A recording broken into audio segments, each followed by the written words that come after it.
धारणी तालुक्यातील मृद व जलसंधारण विभागाचा धक्कादायक आणि संतापजनक कारभार समोर आला आहे। कार्यालय सुरू आहे फक्त नावापुरते, तर प्रत्यक्षात अधिकारी आणि कर्मचारी महिनोन-महिने गायब असल्याचा गंभीर प्रकार उघडकीस आलाय। धारणी तालुक्यातील मृद व जलसंधारण विभागाचे कार्यालय सध्या केवळ नावापुरतेच सुरू असल्याचे धक्कादायक वास्तव समोर आले। गेल्या 3 वर्षांपासून या कार्यालयाअंतर्गत लाखो नव्हे तर कोट्यवधी रुपयांची विकास कामे मंजूर असल्याचे कागदोपत्री दाखवले जाते। मात्र प्रत्यक्षात उपविभागीय अभियंता 15 ते महिनाभर कार्यालयात अनुपस्थित असून कर्मचारीही सातत्याने गैरहजर असल्याचा प्रकार उघडकीस आलाय।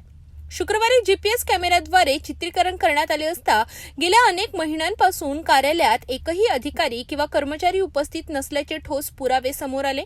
धक्कादायक बाब म्हणजे अधिकारी कार्यालयात नसतानाही दरमहा लाखो रुपयांचे पगार नियमितपणे शासनाकडून उचलले जात असल्याचा आरोप आहे। हा प्रकार थेट शासनाच्या तिजोरीवर डल्ला मारणारा असल्याचे स्पष्ट झाले। या कार्यालयाअंतर्गत 10 लाख रुपयापर्यंतची बहुतांश कामे नियमबाह्य पद्धतीने मॅनेज करून जवळच्या कंत्राटदारांना देण्यात येत असल्याचा आरोप आहे। तर 10 लाखांपेक्षा अधिक रकमेची मोजकीच कामे ऑनलाईन निविदेद्वारे दाखवून वरिष्ठ अधिकारी व कंत्राटदारांच्या संगनमताने कमिशनचे व्यवहार सुरू असल्याचा संशय व्यक्त केला जात आहे। हा संपूर्ण प्रकार केवळ गैरकारभार नसून उघडपणे जनतेच्या पैशांची लूट असल्याचा संताप नागरिक आणि सामाजिक कार्यकर्त्यांमध्ये व्यक्त केला जात आहे।